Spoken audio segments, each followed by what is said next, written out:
So, Kari, we decided to come up with this podcast series called The Vault because we think it's very important to preserve tattoo history. And we know there's a lot of artists like yourself who have a lot of stories and have lived through many decades of tattoo history. And we know in the past, a lot of it has been lost. So we think it's very important to try our best to try and preserve as much as possible.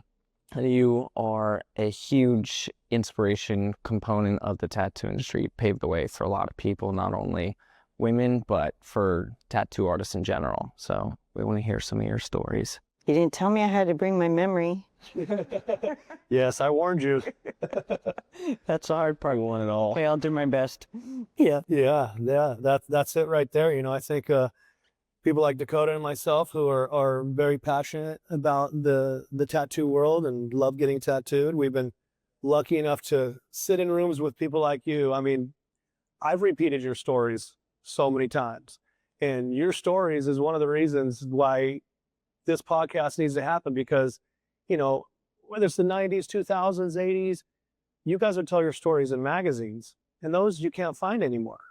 You can't search them. You can't Google it, you know, like, so we want to, thank you and sorry, but we want to drag all the stories out of you so that we can document them to last in the cloud, to last on YouTube, to document for eternity. You know what I mean? Yeah, you hit the right words, and then the memories will pop in there. Yeah. Well, you know, we got some notes. We can hopefully spark some things. And, you know, I've known you a long time. So, I mean, why don't we? Maybe not long enough. Very true. This is very true. It's the old stuff. Yeah, that's the story stuff right back there. No, but all right. I see. I think if it's a good interview, we don't do a whole lot of talking. We want to sit here and sponge it up from you. Why don't we start from the beginning? Minnesota, right? Yeah, it was Minnesota. Full frozen and cold, and you know, a young person in Minnesota, and I ended up moving into a duplex where a tattoo artist lived. He was my neighbor, and his name was Neil Grant, and he worked for Dave Yurku at the time there in Minneapolis, and that was really like the only shop I remember around in Minneapolis at the time. And we got to know him a bit, and I was married back at that time to a guy, and he started wanting to get tattooed by Neil.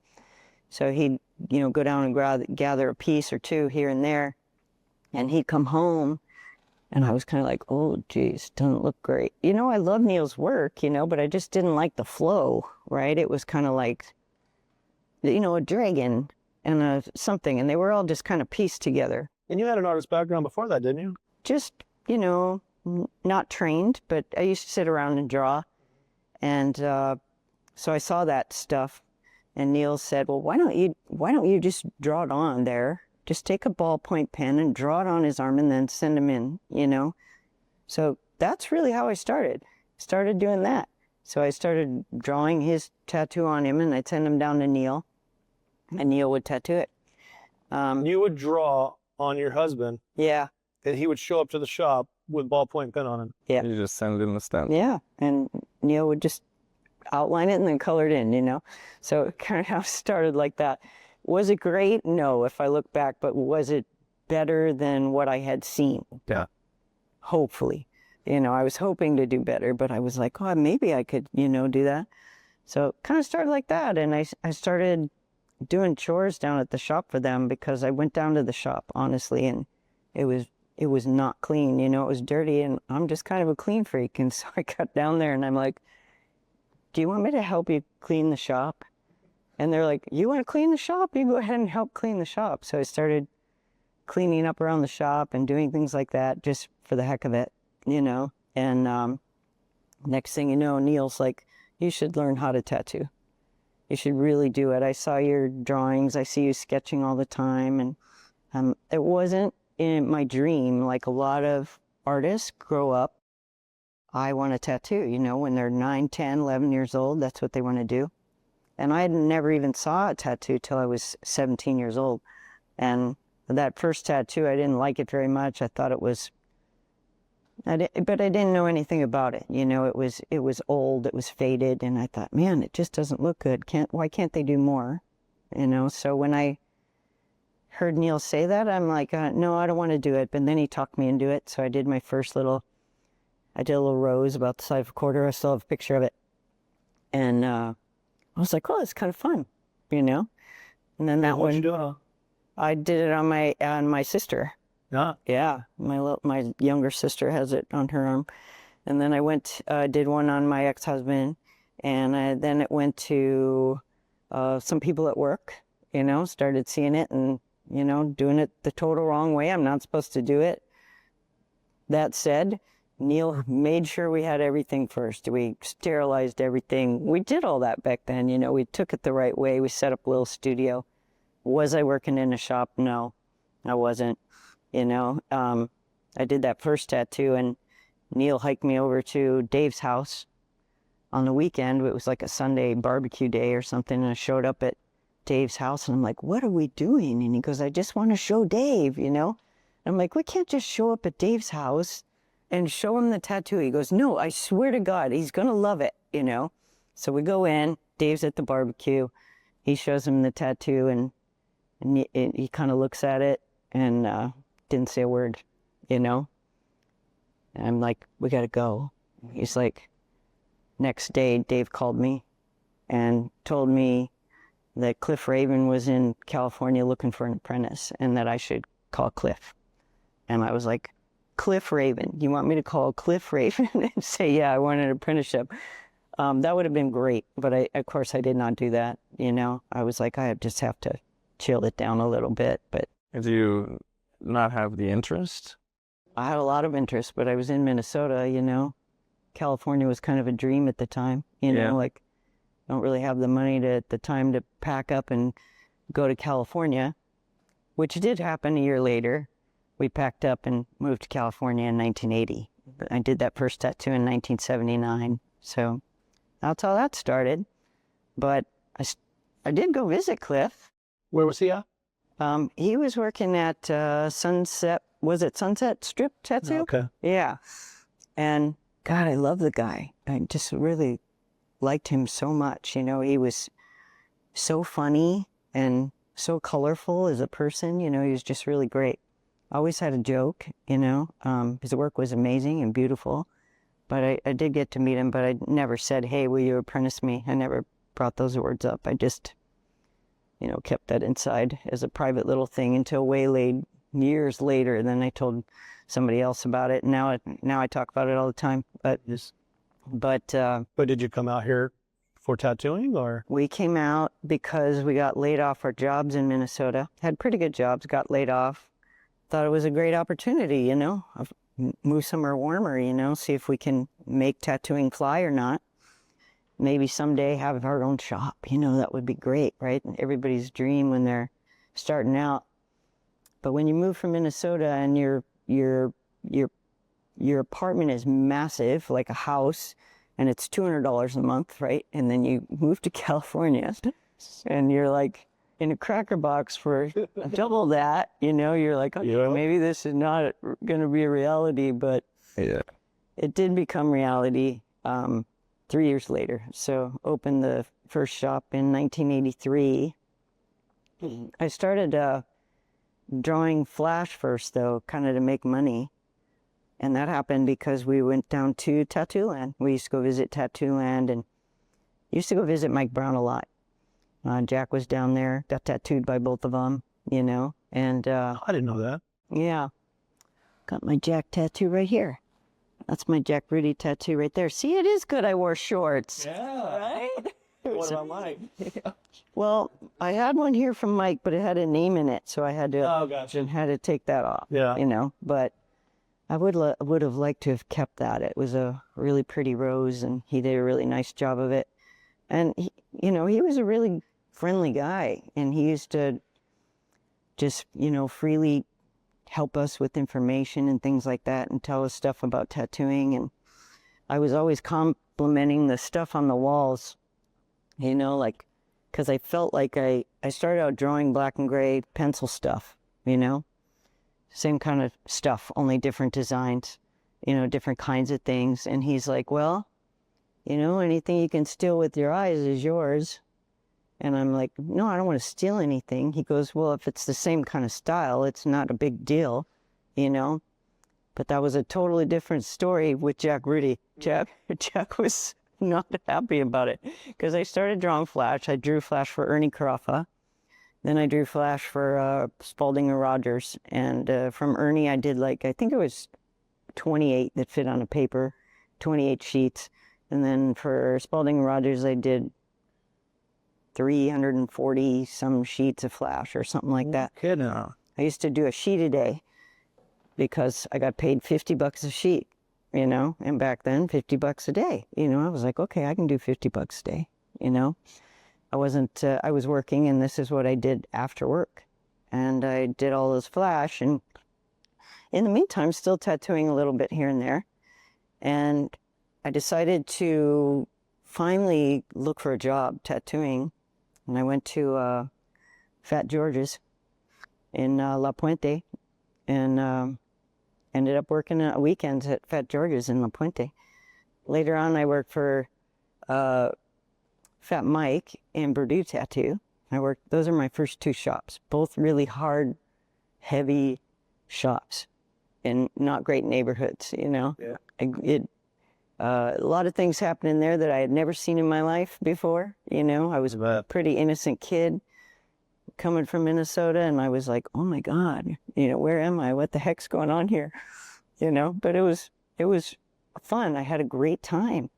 We used to even do days where, you know, somebody would pump in the outlines and I would do all the color, you know. So we used to do assembly line stuff, you know, like the people would come in and like, okay, you do the outline, I'll do the color, you do the outline, I'll do the color. We did like that so we could pump out more tattoos faster, you know, and we did that for quite a while, you know, and tattoos were $60 an hour at the time. And that was in 1982. I don't think they've gone up much since, if you look at cost of living. Tattoos these days are pretty cheap comparatively to then, you know, because $60 an hour back then was a lot of money. Yeah, I was going to say, it don't match up. Yeah, it was a lot of money. But yes, I worked those two shops. I did the flash. And while I was working at, I think it was Fat George's, the convention came around on the Queen Mary in 1982. What did they call that convention? I can't remember what they called it. But Ernie Carafa, Ed Nolte, and Ed Hardy, the three E's, got together and put that convention on there. And I'm like, oh, I'm gonna go tattoo there. I'm gonna go tattoo there. Sure, go ahead. You know, go ahead and tattoo there. But I did, you know, and I went and I showed up and I was doing like my first tattoo or something. Somebody came up and wanted a piece off, you know, that I had drawn up on a piece of paper or something on the wall. And then some other guys came up and they said, hey, will you sign this? And I said, what am I signing? And he hands it to me and it's like my flash printed out. And I'm like, where'd you get that? And he goes, in the next aisle, they're selling it. And I'm like, who's selling it? Right? So I'm like, I put my machine down and I ran around the corner and it was Spalding Rogers was there. And they had this massive booth like they do now. They didn't used to do that back then, but it was like 3 booths long. And across the top, you know, Spalding and Rogers Tattoo Manufacturing or whatever it said. And then it said, new flash by world famous Kari Barba. And I was like, oh, shit. Oh my God. He put world famous in front of my name. So everybody came to me and said, will you please sign your flash? That's pretty cool. And you weren't feeling that way at the time? I was still I had no idea. And I was still a brand new tattooer. So you didn't know you were world famous? No, I was not. I was not. Or was that just like marketing? It was his marketing. Yeah, it was his marketing. He's like, I got to pump this to tattoo artists. In most people's eyes, I wasn't even a real tattoo artist until I showed up at that convention. You know, I was just me doing little things here and there, little tattoos and working on weekends. Well, I got to know what you said to him. I don't remember what I said to Huck. I don't remember, but I was like, oh my God. So I went back and the whole weekend I was slammed. People just kept bringing my flash and I was doing it one after another, after another, after another. And I was like, oh my God, this is incredible. Kari has arrived. Yeah, I met Vivienne Lazonda at that convention. She came by. Randy Adams was next to me. You know, all the... Was it on the boat? Yeah, it was on the ship. On the 3 different levels like it always was? No, it was in a different spot because it was one level. Okay. I don't remember exactly where in the ship. Like one ballroom? Yeah, one ballroom. Yeah, Greg Irons was tattooing there. No kidding. You know, everybody was there. Everybody was there, you know. But you were able to get a booth. It wasn't like they were super... Yeah, I got a booth. Did they reach out to you or? No, of course not. No. No, I don't know that they did that back then. Maybe to top artists, but I wasn't known. I wasn't even anybody yet, you know, until I left there. Do you remember what you paid for the booth? No. But it was probably pretty cheap, like $160 or something like that, you know? Yeah. Booths were cheap for a long time. Yeah, they're not now. The 2 shops you started at, was there any hurdles getting into them initially? No. Well, she hadn't started her shop yet. No, I didn't have my shop yet. Okay, you took. I didn't have any hurdles. I just showed them some pictures of my work, and they both hired me straight out. You know, I didn't have to do a tattoo or anything like that. Actually, both of those 2 guys, I think I just landed in the right place at the right time because they were both so supportive and helpful. Like, I remember tattooing at George's, and this guy came in, and it was all walk-in stuff, you know, and guy wanted a traditional eagle, and I'm like, I don't know how to do that. You know, I can't do traditional. I've never done it. You haven't done traditional? You're doing it today. He's like, here you go. Gave me a bigger needle. He says, just make it the same. And I'm like, all right, make it the same. So I did, just made it the same. So that's... started doing traditional for a bit, but I was mostly doing realism in black and gray and color, you know, as realistic as I could do for the time. It was basically like somebody come in and say, can you do this? And I'd sketch it up and just do it, you know, like whatever it was. I want a seashell. Okay, I'll make a seashell. What inspired that? Because there wasn't a lot of variants of styles then, so why'd you want to go that route? You know, because nobody had, because everything I had seen, when I started doing realistic color, it was because I saw some black and gray, and I was doing it in black and gray, and I saw some pieces come out, like Bob Roberts actually had turned to black and gray for a little bit there. I saw it in some magazines, and I'm like, why can't we do that in color? I don't understand. You know, all the realistic, more realistic stuff is black and gray. Why can't it be color? So I just did it. I thought, and, you know, George is like, if you think you can do it, just do it. And I'm like, I think I can do it. And he goes, okay, do it. So I just started doing it, you know, I did a portrait in '83, a color portrait, set the person right there, drew it on the skin, didn't even use a stencil. I was just like, kind of like, oh, wow. Drew it right on him. I will never do that again. Yeah, that was terrible. You know, I don't know how good it looked now in my mind, but at the time I thought it looked pretty good, you know. Yeah, when you stepped back, you're like, oh, yeah, exactly. I'm not a portrait artist that way. You know, I don't draw portraits from view very well, you know. I think I'd do better if I have to, it takes me a minute, you know. So it took me a while to draw it on there, but they really wanted it, so I did it. But you hadn't seen any color realistic yet? No. Mm-mm. So is it arguably safe to say that you did the first color realism tattoo? I don't know. First one I saw, but maybe somebody else was doing it somewhere else and I just hadn't seen it. I'm not really sure, you know. I would hate to claim that, you know. Yeah, that was before the internet and all that, so it could be things going on that people didn't know. Definitely before the internet. And most things were in tattoo magazines at the time, but they were still at that time in biker magazines. Biker mags. Yeah, so it was like one-off tattoos mostly on girls, you know, or something, and then the biker type tattoos on guys. You didn't really see much else. There was a biker magazine, then there was a section for tattoos, right? Yeah, that's how it first started out. And then eventually somebody started doing an actual, you know, tattoo magazine. and it was like all full of tattoos, and that was the best, most cool thing at the time, you know? Just like, oh, let's go get the new magazine, you know, and check it out. And you could see people's work you've never seen before, you know? You started seeing even Ed Hardy and, you know, people like that were in those magazines. So I started sending stuff. I started making photo after photo after photo and sending them, you know, packs to every single tattoo magazine out there. I try and get as many going as I could, you know. And that was the only way you could get them in there. You write something, you send them photos, and then you get one in, they send you the magazine, you know, you got it in there. There was a time they even paid you. They put a magazine, if you got a tattoo in the magazine, they they'd send me like a $50 check or something, you know, and you're like, oh, $50, you know. Yeah, but you just got to sit there and wait. Yeah. Wait for it to come. When magazines were big money. Yeah. Yeah, and they're not going to call you, you know. It was all about you send your stuff in. So I started doing that as much as I could, you know. Yeah, 83 though, we went to the Queen Mary, back to that, and just ended up talking to this guy. Met him there, and his name was Tim Dutton, a tattoo artist, really sweet guy, and he wanted to open a shop. And I'm like, oh, we should open a shop together, you know? And he's like, okay. And so we started looking, you know?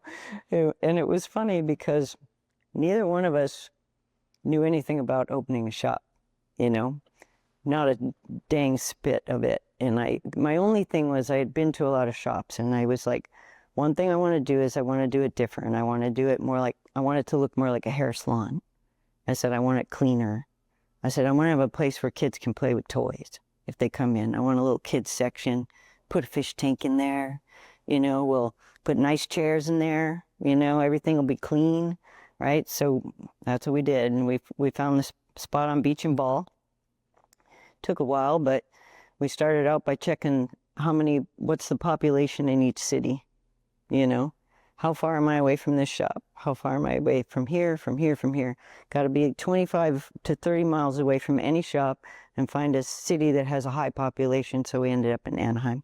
Was that like a strict rule, or you just wanted to be that far away? No, I thought that was respectful at the time. That was what everybody did. Everybody was respectful in their distance, and nobody stepped on anybody else's toes. You know, it was like, okay, they're over there, I'm not going to move there, you know, let them have their area. You know, people still traveled, but it gave you a little bit more space, you know, and you didn't have somebody, you know, right down the street, like talking shit or something. But, Yeah. you know, back in the day, there was that, you know, like the Pike, 12 tattoo shops at one time in the Pike, you know, but that didn't happen in that era in the 70s and 80s. That was kind of gone. People were being more careful about it, you know, probably because decades before that, if they weren't more careful about it, their shop got blown up, you know, right? Right? Or somebody got shot. Yeah. So they were respectful. Yeah. Yeah, so we opened that shop, and we were open April 1st, 1983, and we showed up. I remember driving up into the parking lot the first morning to get ready, came in about 3 hours early, and there was a line so long that I was scared. It was so long. Wow. So many people standing there waiting to get in. I was like, oh my God.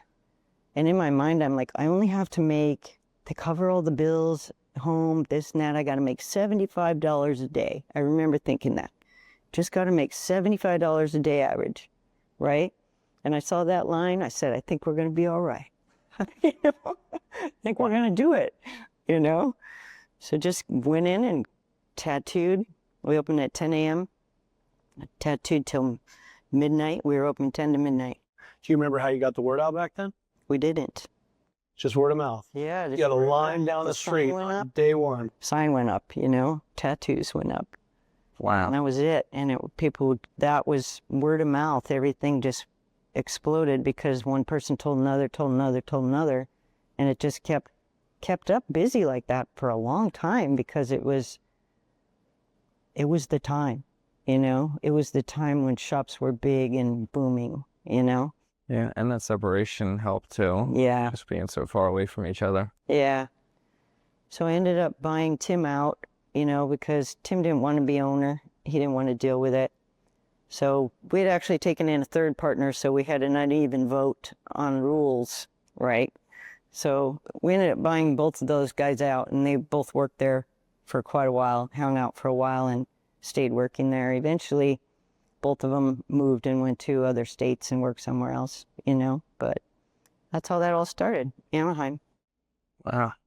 Beach and ball. So I think, I think there's an El Pollo Loco. Yeah, right. Right? That's where it's at? It was before the El Pollo Loco, because that was not there when we opened. We got pissed when they put it in front of our mini mall, you know, they put it there.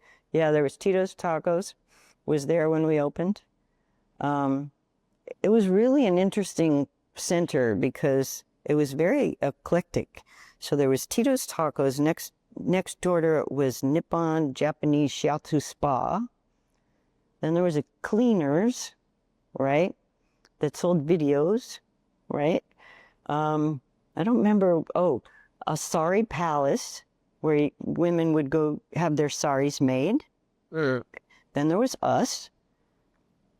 Then there was a toy store. You got everything next door to us. And almost everybody spoke different languages, you know? It was really a cool center. Yeah, it's a busy intersection. I grew up from there. We loved it, you know?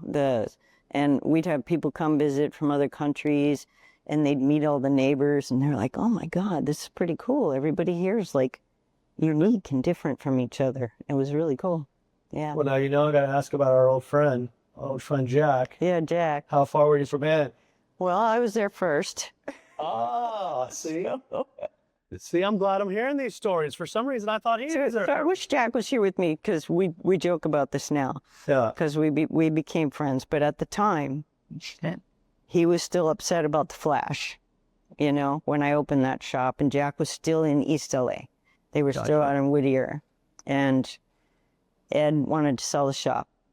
And so I'm speaking from things I don't know firsthand, because Jack told me these things. Ed wanted to sell the shop. And for some reason, Jack didn't want to buy the shop. I'm not really sure why. But instead, he decided to move to Anaheim, you know, 6 blocks down the way from my shop. And I was like, oh, crap. So how long had you been open when that happened? 4 years. I think he opened in 87, right? We were open in 83. I think I got my... See, I heard the story completely different. Did you? Yeah, for some reason I thought Jack was upset that you moved into Anaheim. Oh, no. It was all right. Yeah, it was backwards. Yeah, he wasn't upset about that. He was upset about the Flash. Okay, well, I remember Jeremiah telling me, like, and we'll get into Jeremiah later. Or maybe he was too young. He might have got that backwards. Yeah. I just remember Jeremiah saying, I just remember growing up knowing Jack didn't like us or something like that. Didn't like us. Right. That's true. Yeah, it was... And like you, what, drawing Flash before you're a professional tattooer, or? Oh, no, drawing Flash that was too close to his style of Flash. Ah, I see. Yeah. because there was the looking on the wall and stuff. Yes, exactly. It was black and gray, fine line kind of stuff. There wasn't anything really like Jack's stuff at all, you know. But you were the closest getting to... Yeah, and it got popular. The Flash got popular. Looking back, you know, Jack's stuff was way better drawn, you know. Mine was, you look at it now and you compare the two, mine's all clunky, you know, shitty. And the designs were chosen mostly by Puck Spalding would call me up and say, draw me a sheet of this today. Draw me a sheet of this, you know. So that's kind of what I did. You know, you want unicorns, you want Pegasus? Sure, I'll draw a sheet of that. I'll draw a sheet of that, you know. Then it's like, you know, draw me some Cholo shit. And I'm like, I don't know how to draw Cholo shit, right? So that's when I started remembering the stuff on the wall. And I'm like, okay, lowrider stuff. I can do lowrider stuff, kind of like that, you know? So that's when he got upset. I was happy I got to be there when we were down at your current shop. And it was Jack's first time there, and you gave me and Jack a personal tour. That's you know? right. My wife was filming us, and yeah, I've watched that video a number of times, you know, him just sitting there giving you love, and it's like, wow, Kari, this looks so great. And I'm like, when's the last time you're here? He's like, I've never been here. He'd never been. A lot of people hadn't. Yeah. And I think that happened because when I took over the shop, when I decided to take over that shop and buy that space, right? it was only because Rick was in my ear a lot. Kari, you should buy the shop. And see, now that right there too, you know, I mean, I know there's always been different circles and camps, and Rick seemed like a part of a different camp, you know, being more of a traditional old school rough and tumble. Yeah, for sure. But he kind of talked you into taking over Burt Grimm's, didn't he? He did. But, you know, I think even being from, like you say, different camps or different worlds or different backgrounds, I think that on the most part, we all respected and really admired each other, you know. I think that was there, you know, and I can recognize, you know, I'm not a traditional artist, but I can look at traditional art and say, wow, that's really good. And Rick always seemed to mix well with everybody, even if He was a chatter, man. He all of his talked to everybody. All of his guys might not have done the same, but Rick was everywhere. Exactly. So that's what happened is some of the guys who work there, and I know a lot of them now, but I didn't know them then. They didn't know me. I'm sorry, I'm chilly, so I'm a little chattery. But they didn't like that a girl was taking over the shop. They didn't like it. And they thought I was going to really disrespect or not support the history of the shop when I took it over, you know, from what I heard. And they were like, shit, you know, she's going to ruin it. Everything's lost, you know. But that was exactly the opposite of what I wanted to do. I wanted to honor all of that, you know. So I was like, you did such a good job. I just kept telling them, you know, give me a chance. Let me show you. I just want to redo it some, clean it up. But I'm still going to honor the way it was. I'm not going to take away these years that have been put in by all these people here. You know, there's so much history and so many great artists who came out of there. If you don't mind, let's let the people know about this shop, what it was, who it was, because you know, not everyone understands. Yeah, that's true. So everybody knows the shop as Burt Grimm's shop. You know, the oldest shop in the nation. Second oldest in the world is what we were told, longest running shop in the whole entire country, but not just our country, many countries, you know. And down on the Pike in Long Beach. Yeah, it's down in the Pike. And the Pike used to be a flourishing place where there was an amusement park. It's kind of like Coney Island or Santa Monica Pier, you know, with games and with rides. And, you know, there was a naval port there, and the Navy would come in, and they've had furlough there, you know, so tons of, you know, Navy guys would flood into that every single time they docked at the port, you know, and they would come in and get tattooed. So that's why at one point, 12 tattoo shops in that small little area there. You know, there was a flood of them. That's crazy. You know, and then the war stopped, and that kept going because the ships kept coming in, and the base was still there, and the ships still stopped there. But eventually, that started slowing down, and the Pike started getting seedy, you know, it started getting hardcore, and families got scared to go there. In 1979, the city decided to demolish it. Took down almost the entire Pike. Do you think some of that was because of, like, I think I heard because of Disneyland? Like more people were going to Disneyland and less people were coming down to the Pike to do. It could be. It could be. There's a lot of reasons it could be. Yeah. You know, but it was also because it was to the city. It wasn't a safe place. Yeah. You know. So crown It just became ran down. Oh. Yeah. Yeah. Right. So they decided they were going to tear it down and clean it up. You know. But this particular shop is on the bottom floor of 12-story condominium, you know, from 1920. So they couldn't tear it down.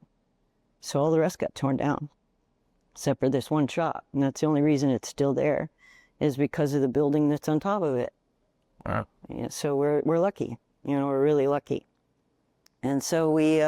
Did Rick...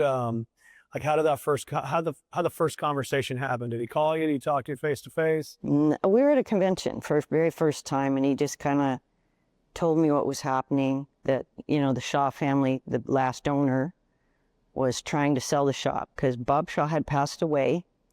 Then he had left it to his wife, and his wife passed away, and the sons, you know, adopted the shop, and they were running the shop. And they had that shop, and they had the one down in Houston, Texas.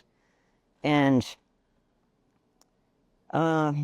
things weren't going well, between them, is what I've heard. And I can't speak for that firsthand, And they decided to close the shop. So they said, we're closing the shop. And Rick was like, they're trying to sell it. You should buy it, Kari. You should take over the shop. I said, why me? Why should I take that shop? I was running 3 shops. And I'm like, I don't know, man. That's too much for me. I don't think I can do it. He goes, I think you should. I think you're the one.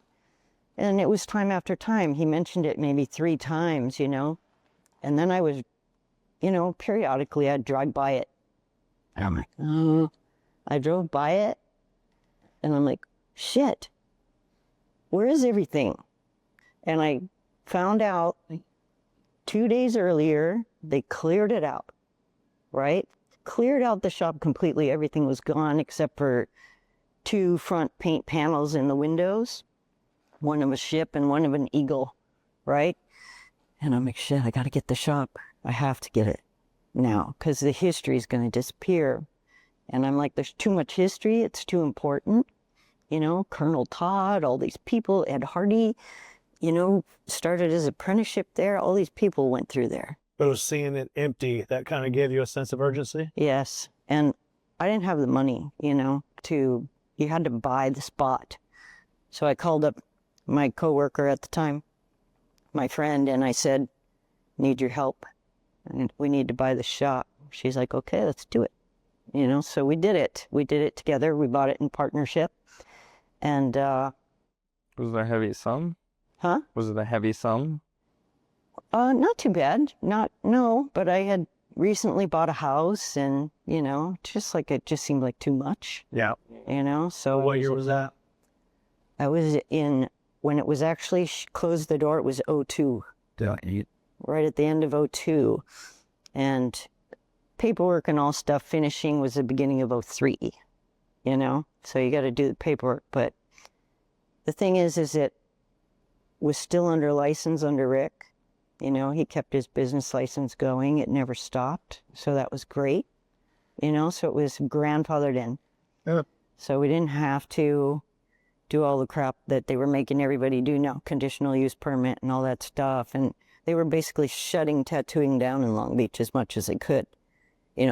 Taking it away, and when shop closed, they wouldn't let another one, There was only one other shop in Long Beach at the time, and it was on PCH, and it was the only shop all in Long Beach. And I was like, okay, got to do it.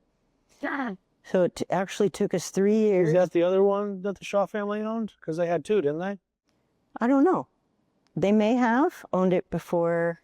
Yeah, I remember hearing sometimes some of the guys would work at this shop and sometimes they'd get sent to the one that's more East Long Beach. There were in the 12 shops. Then it got down to where Burt Grimm owned 5 shops, 5 of those shops. So that story started when Burt would basically I can't do it. I'm not doing it for that price. And he named all the other shops, but they were his shops, but nobody knew they were his shops. Gotcha. So he would just get them to go there. Maybe the Shaws took over their shops. I'm not sure about that. But that'd be good to know. But it is something they used to do, They used to buy the shop down the street and then, fine, go ahead. I'm only, if you don't want to pay $60, go ahead. Go to Harry and pay $50 or whatever, but it was still his shop, That's funny. Yeah. I love that. Yeah, me too. But man, that's so go up to a shop at this address, police poster. Yeah, it's so smart, really, if you think about it. It's pretty smart. Good business, And then you took a bulldozer to it, didn't you? Did you knock down some walls? We did. We took a bulldozer. We took a bobcat in there. Because the way the shop was designed, you would walk in, it was very small little corner in the front. But they had all this other space. So there's arcade sections. So 2 of those little arcade sections became the shop. But there was 7 of those altogether. And they weren't being utilized very well. You had to go out into a hallway, go down a hall, come in another door. Is that where the safe is now? Yeah. Yeah, one of them was the money room. One of them was the room that they made inks in. They used a couple for storage. I don't really know all the things that happened in the back rooms. I won't talk about that because I wasn't there. I know there was stuff, right? But I decided it would be better if it was open floor plan. So we went to the city, we got a contractor.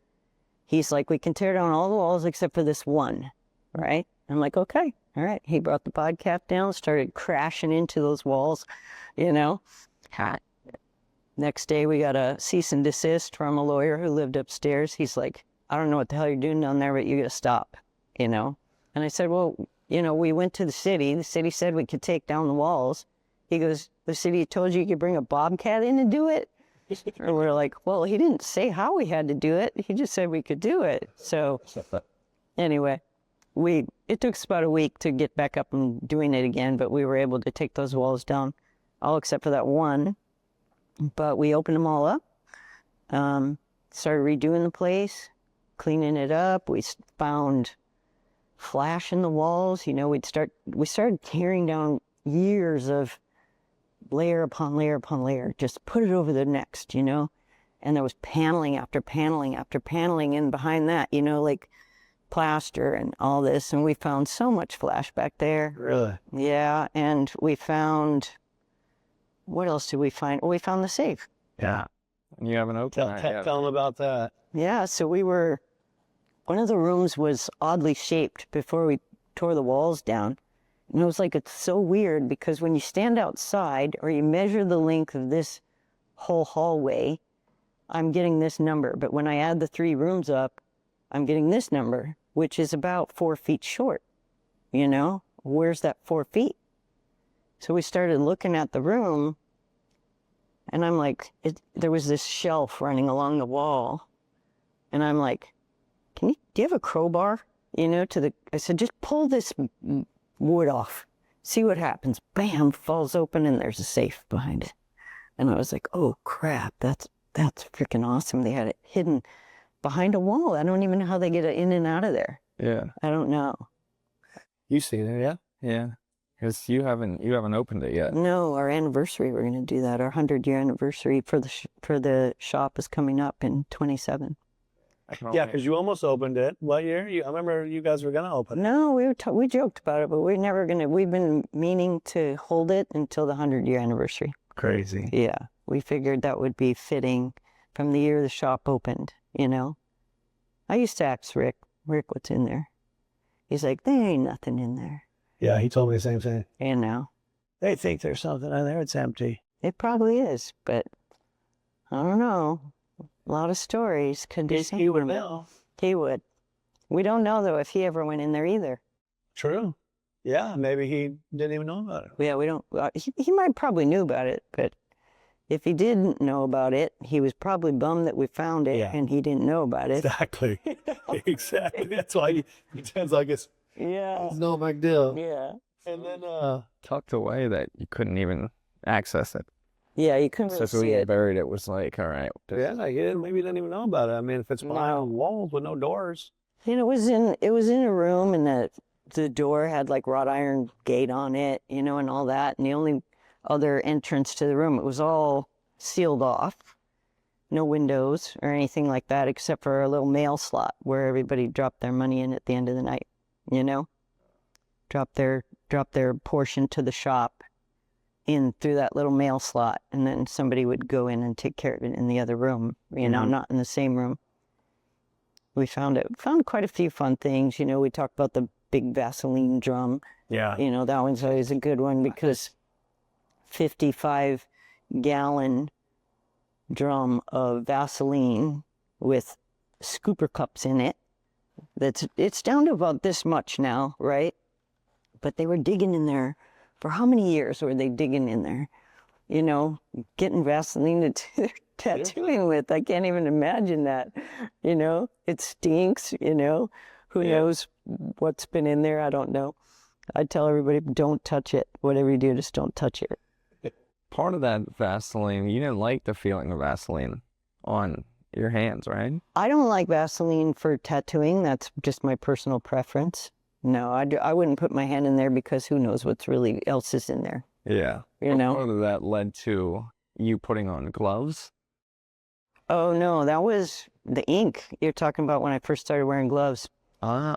So back when I had my own shop, Yeah, tattooing every day, and the blood would dry in my hands, and I'd just be constantly like wiping that off and in my fingernails at night and scrubbing that out. And I'm like, this is so disgusting, you know?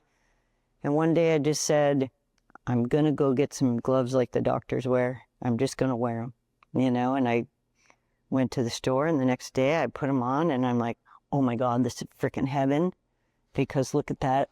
No shit on my hands.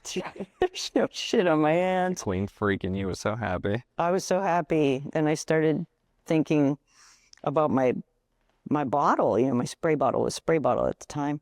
And I'm like, shoot, I'm going to put a baggie over it, you know, because if I put a baggie over it, then I'm not getting shit all over that either. I started covering everything. And I went to, I don't know what first convention it was. Maybe it was Seattle convention in '85. And I pulled out my gloves and I started covering all my shit. Rick says, Kari, what are you doing? You can't do that, man. You can't do that. You can't be doing that. You do it in your own home. You don't do it in anybody else's home. He's like, if you start doing that at conventions, we're all going to fucking have to do that, Kari. As soon as you start doing that. And I said, Rick, I can't tattoo any other way now. He's like, oh shit, we're fucked. You know? That's what he said. Yeah. Yeah, when you first told me that story, I'm glad you're telling it. I'm glad you brought it up. I mean, is that something you're proud of, that you kind of started, invented tattooers wearing gloves? You should be. Yes, I do, because I think the industry needed it. But there were people mad at you. Yeah, I'm sure there are. All the old timers probably hated me at the time. I didn't do it on purpose so that everybody had to do it. I was just trying to take care of myself, you know, just trying to make it more comfortable for me to do it, you know, and it just led into that. How did it domino from there, though? Like, how did it become a thing? Like, you were the first. Yeah, that people just started copying me first. You know, that's what started happening, is other people, I'd show up to the next convention and, oh, a couple of people are wearing gloves. And then the health department started jumping in. Well, you have to wear gloves. Everybody has to wear gloves, you know, and then it just grew from there. You know, they started saying, you got to cover everything, you got to wear gloves, you know, they started having increased health regulations. Yeah. We actually found in the floor of the shop, when we had to do the plumbing, the original papers, when they first opened the shop, for the original health regulations for tattooing for Long Beach in the 20s. Wow. Yeah, they were so faded, but you could read the title, you know? Where's that right now? So faded, you can't read it at all. Well, you got it stashed somewhere at home? Yeah, but it's so faded, you know? But it was like, oh my God, look at this. It's like got 2 lines on it, you know? From the 20s. Yeah, from the 20s. It was, yeah, but you know, there's all Oldest the shop in America. Yeah, they tried to do stuff, but Long Beach has always has its own health department. It's not part of LA, you know, so it has its own, which is kind of nice, you know, because they come up with their own regulations. They don't go by LA regulations. They have their own inspectors. Which is sort of like the epitome of Long Beach. I feel like Long Beach is its own world. You know, it's not quite LA. It's not Orange County. Exactly. It's its own. Exactly. It's a mix of both. And that's how they figured, they probably felt that way their whole lives, you know, like, you know, I'm half of this person's kid and half of this person's kid, you know? Yeah. Got a little bit of everything in there. That's what's kind of cool about it. I love that, you know? But yeah, going back to the gloves, you were credited and looked upon as somebody who was like forward thinking in sanitation, right? Like keeping things clean. Yeah.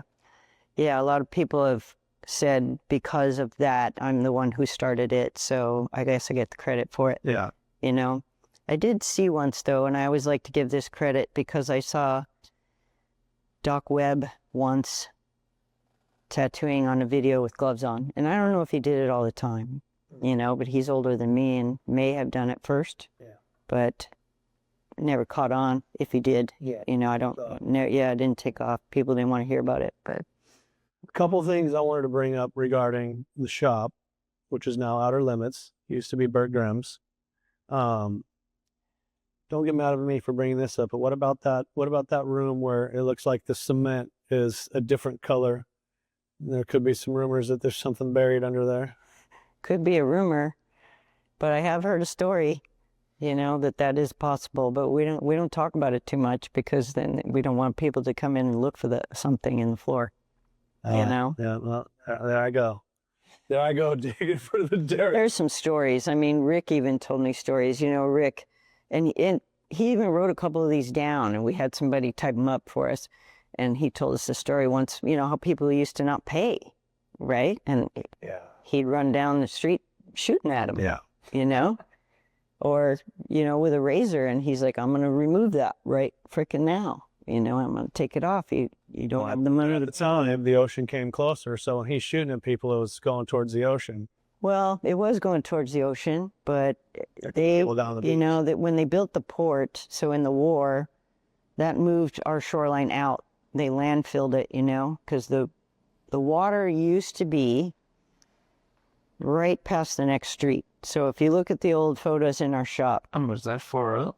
Yeah, so you know where the parking lot is? By the parking lot? Yeah. That's where the water line used to be. Oh, wow. That's where I always park when I come to visit you. Yeah. That's pretty. Yeah, the water line was right there, just past that street. So there was a big hotel right next door, right across the street from us.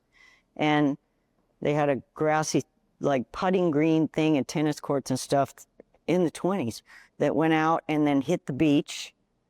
And that was right next to us and ran straight right there, and the beach was right there. And it was magnificent area, you know. It was so beautiful, the photos of it. And you look at it next, where our street is, Chestnut, used to be all grass, big fountain in the middle, had little stairs coming down next to it, and it led straight down to the beach right there. So through those windows and the big window that you now have inside the shop hanging, you can look out that and see the ocean. Yes. Even when we took the shop over, it was a clear shot. The aquarium was not there, right?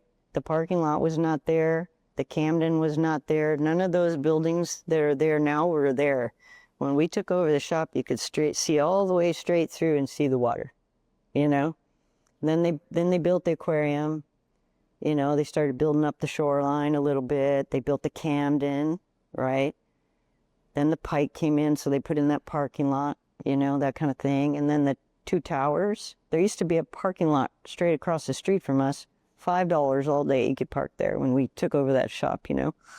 Then they built those 2 condominium towers right in front of us right there, and slowly all these big buildings started taking away all the sun and just hiding us down in the bottom, you know. Yeah. What about the you mind talking about your ghost? Oh, I don't mind at all. I like to talk about our ghost. The last time I was at your shop, that was my first time hearing about that. I think you got to hear about that day, right? Yeah. And then Lucky ended up talking more about it. He said he knew the guy. Tell us a little bit about that. So we didn't know we had a ghost when we took over the shop, but when we were doing construction, we had one of the construction guys come, and I met him outside, you know, and he walks in and he's like, the place was a disaster at the time. We hadn't really started any work yet. And he's like, got this uneasy look on his face. And he's like, can I talk to you outside? I'm like, sure. We step outside and he's like, so I can never remember this word, but in Hispanic families, there's a word for people who can talk to the afterlife. And I can never remember the word he told me, but he goes, do you know what that is? And I said, no, I don't know what that is. So he explained it to me. He goes, so that runs in my family. My grandmother has it. I have that. I can see people and I can talk to them. And he goes, you're going to think I'm crazy, but he goes, there's a ghost, if you want to call him, sitting in that folding chair right inside the door, and he is not fucking happy. Ooh, is it? Yeah. He goes, he is pissed. And I said, he's pissed? And I go, what is he pissed about? And he goes, well, I'm not sure, you know. I'd have to talk to him. I said, okay, how do we do that? And he goes, well, if you want to give me the keys to your shop for a week, right? He goes, I'll light white candles for a week. I'll stay here. I'll talk to him. I'll communicate. I swear to God, I'll keep it locked up. I'll keep it safe. You know, I just need to stay here and communicate. And I said, okay. I handed him a key, you know. See you in a week. I mean, I would have done that.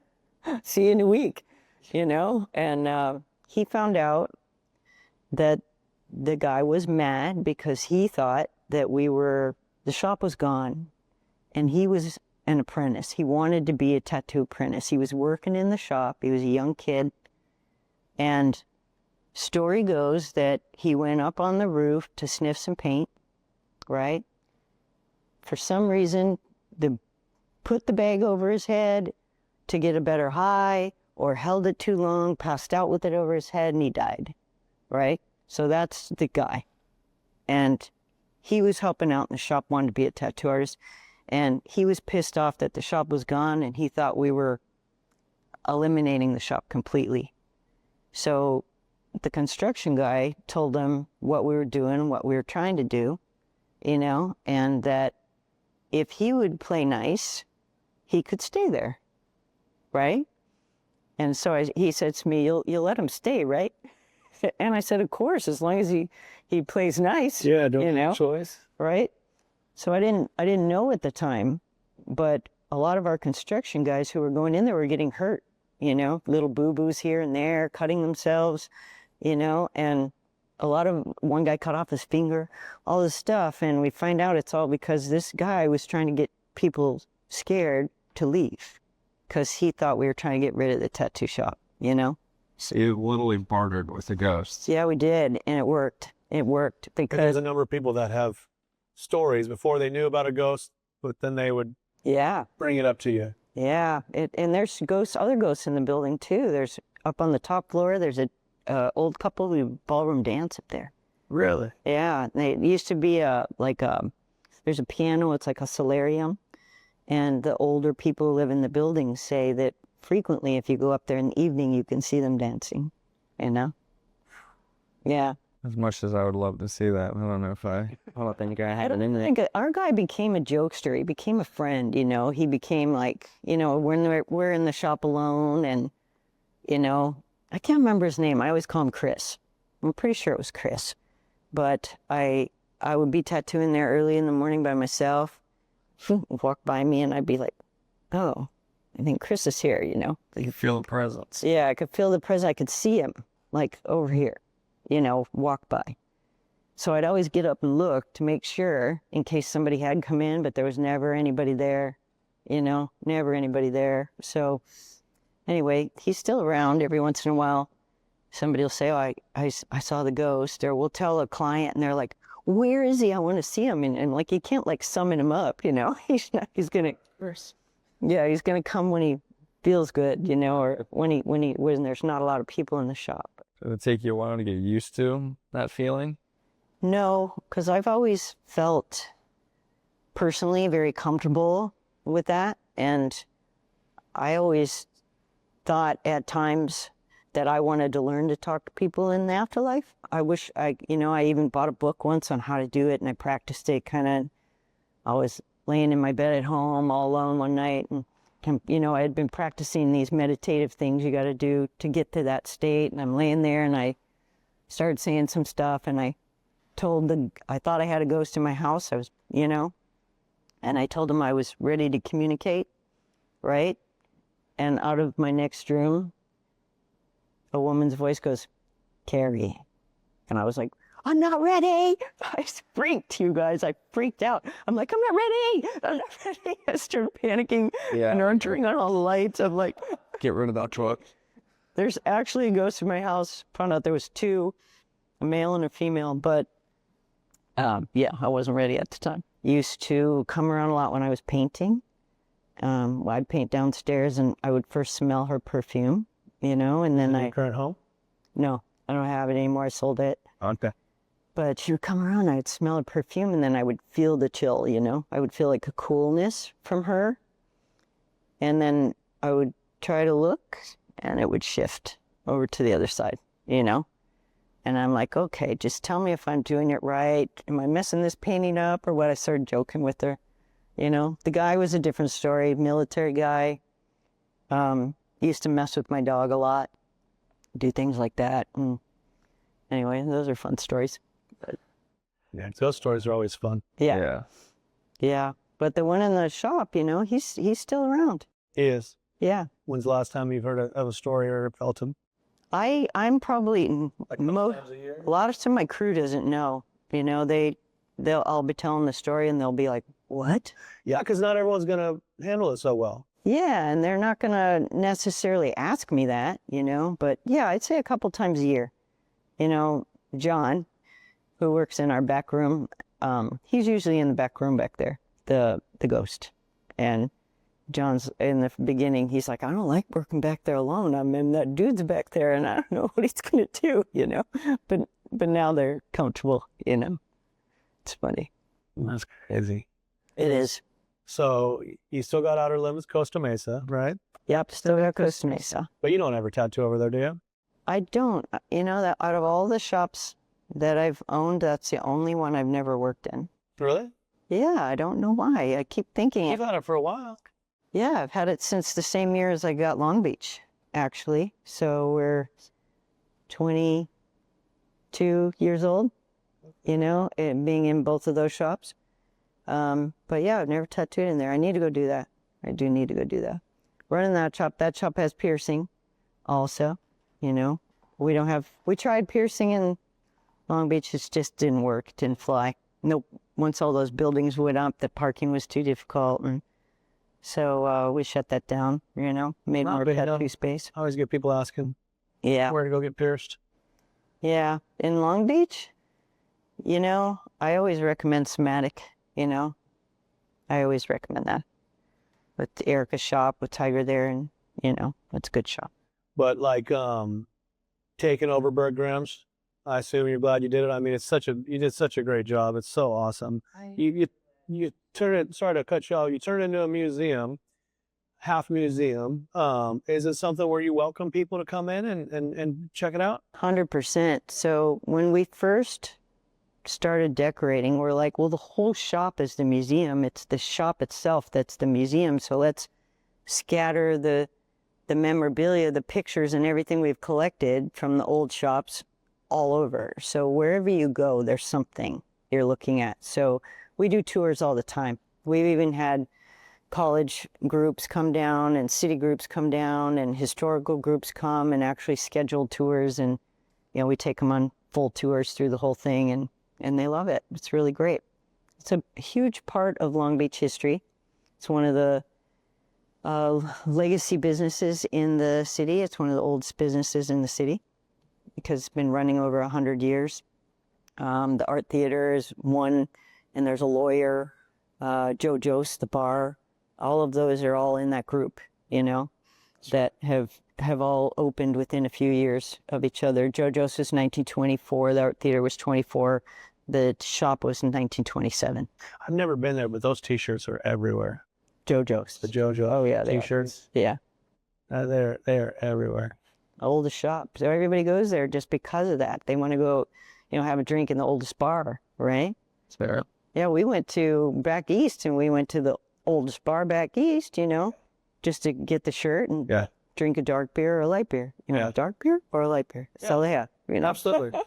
And it's the same thing in Ireland. You know, you always want to go to the oldest one with, you know. You went to the oldest beer or the oldest bar? Yeah, in Ireland. But yeah, I'm glad you welcome people because we get a lot of visitors here. I give a lot of tours. And I'm always telling people, especially international guys, you got to go by Kari's shop. You know, I give them the spiel. Oldest shop in America, second oldest in the world. What year is this? 95. So we're 98 years old right now. So in 2 years, we get to crack open the safe. Crack open the safe, have a party. We're having a party. Yeah. 100 years. I mean, sometimes I think of the tattooers who have come out of there. You know, and finding out too, you know, because as a woman taking over that shop, when they were upset about that, then I found out 3 women used to work in that shop. You know, Dainty Dottie worked there, Bert Grimm's own wife worked there, Calamity Jane, you know. Nobody's ever talked about them, you know. So we made sure to put pictures of them up and tell people about them because I think it was rare to have women tattooists at all versus women tattooists at the Pike. Right. What was that like, being a female tattoo artist? Like, what hurdles did that bring? So, you know, we talk about all that a lot because in my mind, I didn't have a hurdle, right? I didn't know that it was something that women weren't doing, right? Until I started doing it, and then I started realizing there was only a few. There was a handful of women tattooing, and you know, the biggest hurdles were the guys and how the guys treated the women, you know, what they said to them and how they knocked them down and wouldn't let them rise up. And then, you know, the prettier ones were treated like, you know, meat in the shop basically. And, you know, they weren't allowed to do much, you know, it was just kind of there, you know. So when you see somebody who comes along and really made it, you know, and made it on their own and did well as a woman. And I hate to say just as a woman because they've made it in the whole industry. Like Vivienne Lazanga was the first woman to own her own shop, you know? What was her name again? Vivienne Lazanga. And where was that at? Seattle. First woman, right? Jackie Gresham, first black woman. Both started the same year. That's Louisiana? Yeah. Yeah. And these women at the time, you know, they started tattooing 3 years before me, you know. So those women, and there's a couple others who started like the year right before me, like Julie Moon, who was Julie Beasley at the time. She started the year right before me. Judy Parker, you know. There's a handful of women. I know I'm going to miss some, you know, that started right then in the later half of the 70s, you know. The big boom of women started more in the 80s, mid 80s. Then a lot of women started seeing other women tattooing and started getting into it. But the hurdles were guys wouldn't get tattooed by you, you know, they just wouldn't. They would refuse, you know. Come into the shop and just go to the men. Yeah. And even if it was, you know, I've had guys who it was my photo album they pick out, but then when they found out it was me, I'm not getting tattooed by a girl, you know. That's crazy. You know, not doing it. Competitions, you beat a couple guys in competitions too, and that. Yeah, well, I was lucky like that, you know. I started entering competitions in '85. I did my first competition in 1985 at the Seattle National Tattoo Association convention. I entered a black and white design sheet, you know, one sheet, and I won. And from there, I started entering more and more, you know, up until '91. '91 was the last year. That was last year I entered stuff like that because I thought if I win something in every category in 1 year, I'm just going to stop. So then I did that, and then I was like, okay, I'm going to stop. You haven't done it since? No. But are there any stories that come to mind of like, because I remember I've heard stories, you know, you start taking home these trophies and awards and all these guys are grumbling. Yeah, of course. You know, of course that's, you know, they get upset and they started entering competitions just to go up against me. But I did good. I for some reason, I was good at those competitions. You know, I kind of tried to push the bar a little bit because, you know, people would enter a flash sheet, you know, 1, 2, 3, 4, 5, 6 pieces of flash. And I thought, well, who says it has to be that, right? Why couldn't it be something you would put on a back piece?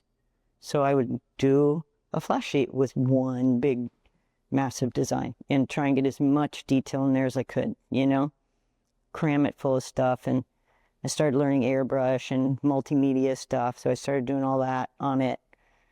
And they actually got mad and said, she needs to be users qualified. That's not fair. And I said, why isn't it fair? Because I thought of it first, you know. You could have done that. You could have done one big old design, but you chose to do that. I chose to do this. And National said my stuff could stay in, so I won. I was lucky. I was lucky. But yeah, there were some heavy hitters I went up against at times, and I thought, shoot, I'm going to get wiped out here. Guy Atchison, you know.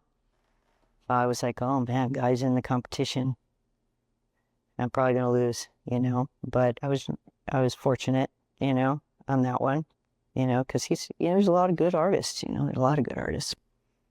They're amazing. Well, yeah, you coming in as a female, having the odds against you, or all these people complaining, and then bringing in a style, you know, that is new as well. you know, and leading the pack, being innovative, and It's hard for new styles. Nowadays, there's a lot of new styles always pop up. Somebody's always coming up with something different, which is pretty amazing to me that the bar keeps rising.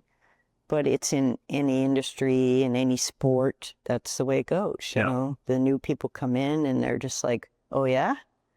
What about that? yeah. You know?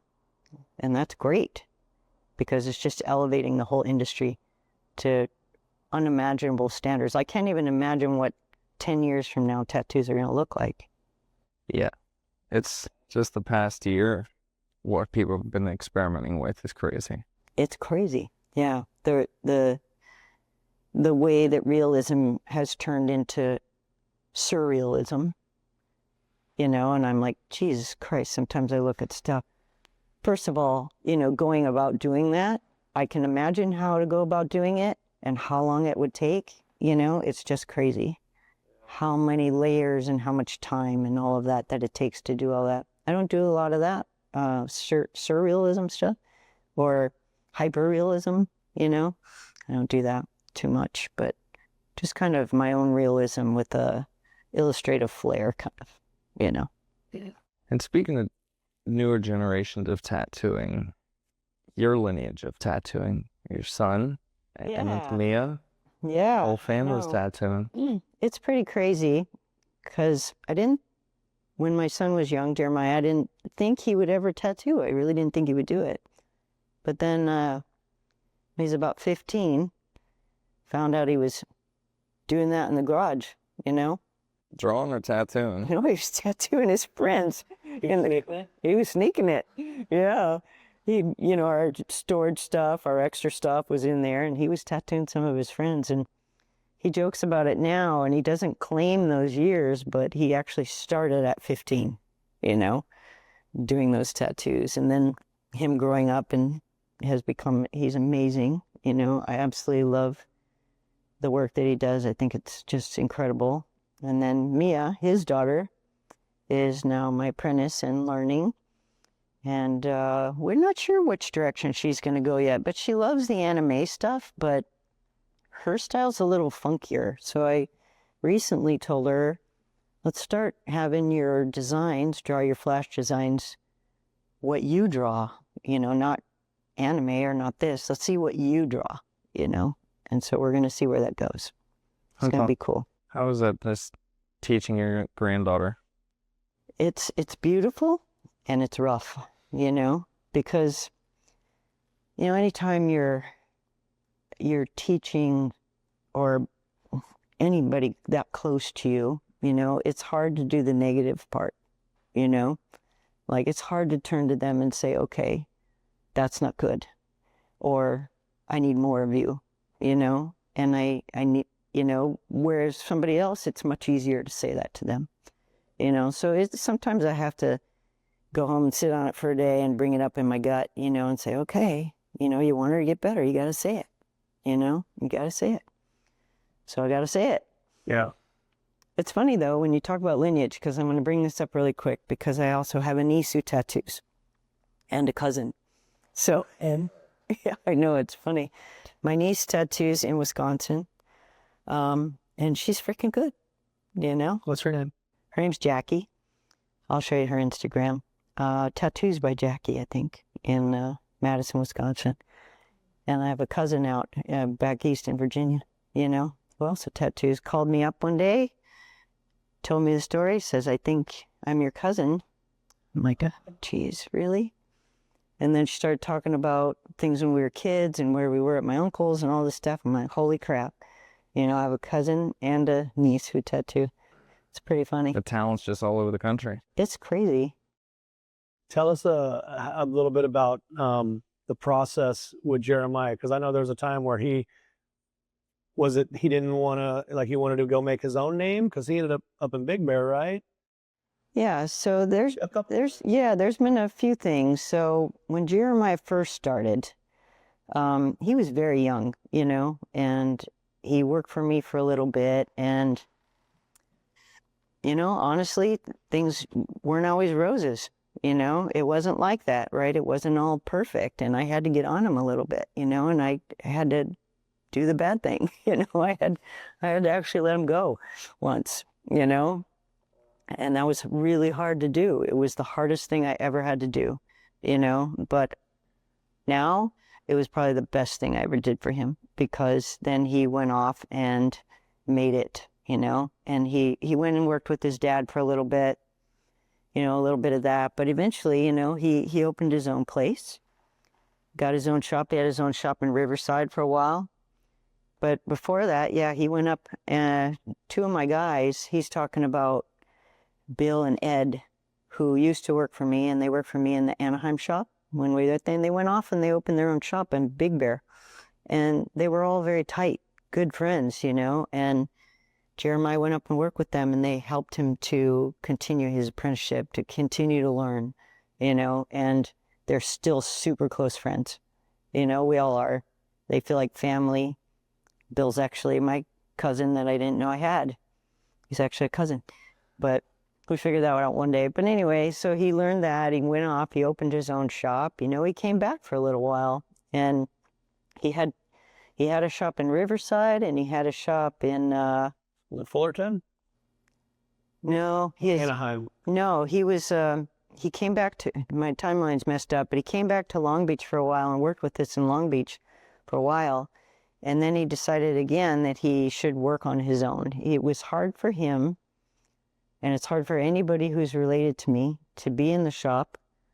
And if there's any disrespect or any people treating the shop bad or not respecting the shop or me, he couldn't deal with it.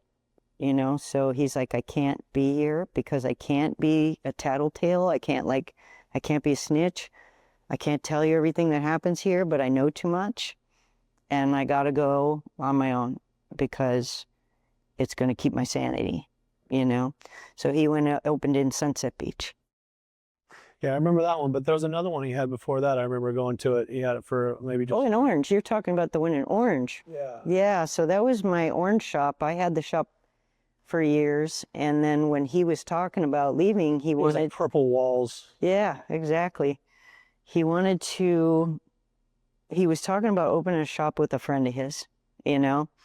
And I said, well, why don't you just take over Orange? Why don't you guys buy Orange? You know, the friend wanted to buy a shop, start a new shop, and they were looking kind of in the general area around there.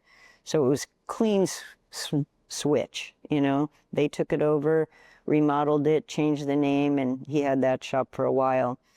They ended up splitting as partners just because they ran things differently, you know? And it was just as simple as that. So that's when Jeremiah went off on his own again. His place in Sunset, that was a cool location. It was very cool. It really was. You had the, you know, Sunset sort of like Venice, where you got these canals. So right there, you open up the window and there's like canoes and gondolas and boats going by, you know? Yeah, he had like French doors in the back that opened up onto a little patio, like deck. But it was just above the water level. There was a dock back behind it, and then the kayakers and all that, and beyond that were all the ritzy homes right on the other side of the water there. You know? That's neat. It was beautiful. Yeah. It was really nice ambiance, you know, to just open that up and have the water going by and people trickling by. It was really cool. Yeah. He made a nice shop there. I miss Jeremiah. Well, he's going to be here this weekend. Oh, yes. Yeah. So he's driving in starting tomorrow. Is he going to come out to Golden State? Yeah. Yeah. That's great news. He's coming on Saturday. I didn't know that. Yeah, he should be here Friday or Saturday, one of the two. He's not tattooing down in Golden State, is he? No, he's going to tattoo at our shop. So he comes every 3 months, and he works for 2 weeks, like roughly every 3 months. He comes out and works because he still has a lot of clientele here. Yeah. So he comes out and works on them. So he'll be in the shop next week and the week after. Oh. Yeah. I'm going to drag him out for some lunch or something. Yeah, you should. He would absolutely love that. Yeah. Lunch on the weekends because he works Monday through Friday, and he works. He works. He's not half retired like me. No, I mean, I do like 4 or 5 hour days, but Jeremiah still does full days. You know, he's doing, and he works 6 days a week at home. He comes here, he works 5 so we can have weekends together, you know, spend some time. It's great, you know, to get to see him so often. And periodically he brings Jamie, his wife, and our, my granddaughter Berlin, the younger one, Mia's sister. And they come out periodically too. So that's nice. That's awesome. It is. Are there any other nuggets or stories or anything that we haven't asked you or brought up? Crazy story. There's a lot of stories, but you got to go back further, so maybe we have to do this again, because if we're going to go back to my middle era, so you got the beginning and you get the end with the shop, right? But all the stuff in between, all the stuff in between. Yeah, we jumped into Bert Grimm's accidentally pretty quickly. Or the old Bert Grimm's. Yeah, exactly. So there's a lot of stuff in between, a lot of conventions and people you meet. And first time I went to Europe, that was a big one. So I went to Europe to tattoo in '87. I was 27 years old. Dunstable, England, and tattooed there. It was awesome. Tattooed all these crazy punk people, it was really a great crazy convention. And by that time you had developed a name, so you probably had them waiting for you there. Yeah, I was busy the whole time. Really lucky I won. Where at again? What country? Dunstable, England. Okay.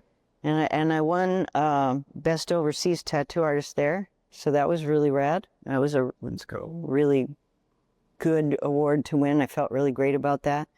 There were some good artists over there at the time. Ian of Reading, I remember specifically being really big at the time and doing really well.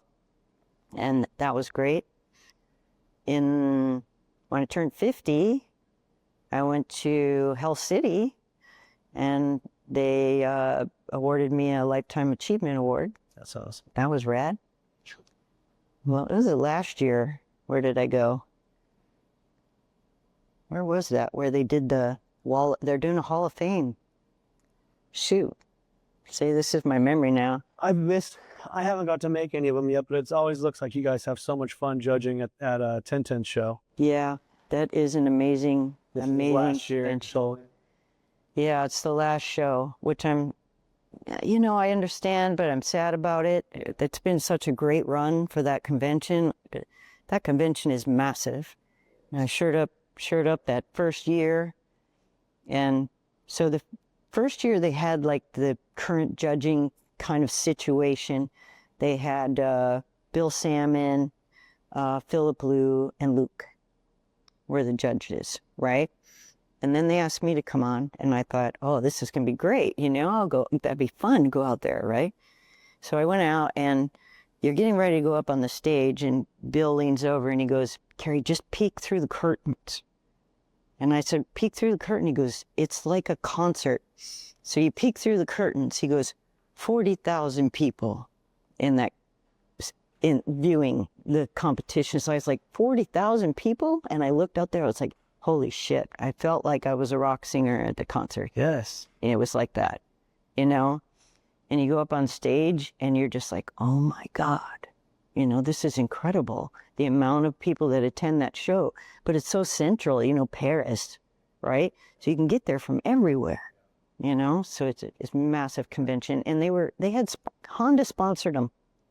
That year I showed up, there's Honda cars running all over the city wrapped in tattoos, Cool. Right? They had Doc Marten boots, they had a beer company, they had the best sunglass company in the country. All those places sponsored that convention, and it was just incredible, the level of talent that walks on that stage. You're just like, sometimes we're up there trying to judge it, and Philip and I talk about this a lot, because we're like, how do you judge and pick this against that? Like, how do you say this is better than that? How do you do that? Because you have like crazy surrealism compared to incredible Irizumi. So we started separating by category, and then, okay, that's the best of that kind, that's the best of that, that's the best of that. And then we compare, we have to get down to the smallest tiny thing, so you're not only looking at the lines and the shading and the composition and the saturation, but if there's one thing off in the tattoo, that one gets eliminated. That's how we do it, and so every judge is looking for that one little thing off that takes them out. before we can decide who gets to go in. Then there's like the final 6. And then it's like that. That makes it a little easier though, because it can look great from far back, but then you look in, you're Oh yeah. not separated. You get up close and then you're like, oh, there it is, there it is. And Philip says to me one day, he leans back, he's like, Kari, I can't even do this shit. I said, I can't do this shit either. I said, but we know what's right and what's wrong and whether it's done well. We know that. We know from what we do and what we've been taught, And he goes, you're absolutely right, I said, so he goes, so we shouldn't feel bad about judging their work. I said, no, I think we're doing a good job. I think we do good at judging. I think we're good at it, I do. That's awesome, though, that you said that you made that statement. Yeah. Because there are pieces, a lot of them that you see and you're like, whoa. Whoa. The first time you see it and you're like, holy crap, come closer. Let me see that. And then you're like, how do we do that? And then you're like trying to break down how to go about doing it, Yeah, it's pretty cool to see. And the artists, they don't know they're that great. That's what's great about them. The majority of them are super humble and loving and beautiful and just artists, They're great people. I just love how Tintin does, like how he keeps it your guys' gang, Yeah. And I love seeing you up there with them. It does. Like I said, we haven't done that show. We're supposed to do it this year possibly, but when you look at it from the outside and you see that sea of people and how much fun you guys are having. And this is the last one. You guys have to go. Yeah. You That's have what to we met go. for the first time. Yeah, that's where we met. We did. Crazy shit. Oh, really? Yeah. Yeah. Yeah, I know. I hear. We were supposed to do it. We had a booth and then COVID hit. I don't know if you guys remember, but that's when he canceled it like 2 days before. I had flights and everything. Me too. I was supposed to get on the plane the next morning, and I'm like, shoot, everything's breaking out. It's closed down there. Italy was all. Yeah, it wasn't closed yet. I put it on Facebook. Like, what do you guys think? Should I go to the Paris show? And it was 50-50. Some people were like, F it, get out there. Other people were like, no, dude, stay home. It's the same way, right? And then the day before it came and we got the call and I'm like, boy, that just saved me There was so much uncertainty at that time. Yeah. We didn't know what the heck was going on.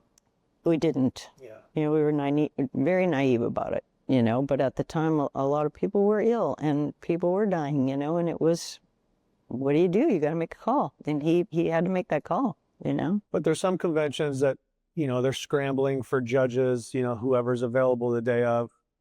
And then, but that judging system and seeing you guys up there every year, it makes it really special. It's very special. It's very special to get the call. Yeah.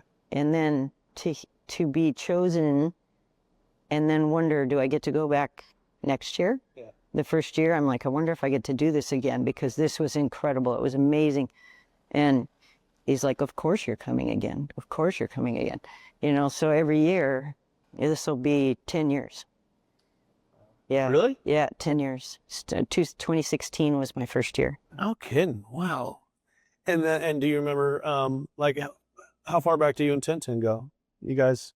Tintin, let's see, the first time I ever met him. I mean, you must be pretty good friends if he invited you out. Yeah, I'm trying to remember if the first time I ever met him was when he came to guest spot. So him and another French artist came and guest spotted at our shop in Anaheim.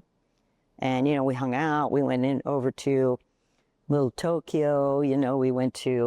We went all these places. We did everything. Took him as many places we could. Took him to the big bookstores, Him and Bébert was the other artist. And they would take turns tattooing in the shop. And I tattooed both of them. So I did a upper sleeve on Tintin. And then years later, I got... Tintin has a half sleeve from you? Yeah. Yeah. And years later, I got this bug from Tintin. Nice. Right there. Yeah, I got a bug at a convention, laying there on the floor. Yeah. Yeah. And Patty Kelly, this is Ed Hardy down here. This is Patty Kelly right there. This Patty Kelly here, Jack Rudy. Jack Rudy, Ed Hardy. What a lineup.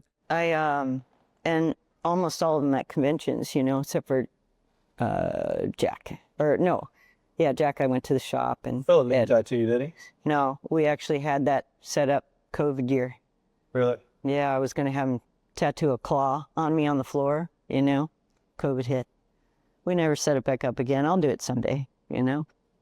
But yeah, you know, you start getting chicken, right? About getting tattooed, it starts to hurt a little bit more, you know? And I'm like, ooh, I don't know. But yeah. And every time I get tattooed, I'm like, how have I been doing this all my life? Yeah. Aiming for me, it's starting to get to that realm. Yeah. In my back and my butt. Like, I'm good. Do you think it's do you think it's the older you get, the more it hurts, or do you think the more tattoos you have, the more it hurts? I think it's the older you get, I think your pain tolerance drops. Yeah. You know? I do. I think you can still do it. I just think it definitely hurts more, you know? And the skin is different, you know, it's just a different ball game. It's harder to get it in there even, you know, when you're on my end tattooing someone who's older, you know, it's a whole different ball game than tattooing somebody who's younger. I've always thought that, but I had an interesting conversation. We had Tommy Montoya tattooing Christian Hosoi, legendary skateboarder, and he's somebody who started getting tattooed in his 50s, his first tattoos. And now he's almost got a full bodysuit. And Tommy brought up an interesting point. He's saying, he's like, I don't think it's the older you get. I think it's the more tattoos you get, because your first, 10, 20 tattoos, your brain gives you these endorphins and the adrenaline. And then when you're getting tattooed for years and years, you realize your brain's not, you're not fighting a lion. You don't get the fight or flight, and your brain doesn't give you that good juju to make the pain. I wonder if it does. I'm going to start asking my clients that. You know, I want to find out now. Because your first 5 tattoos, you got that adrenaline, and it probably doesn't hurt as bad. Just start chaining a bear inside the tattoo studio while you're getting tattooed.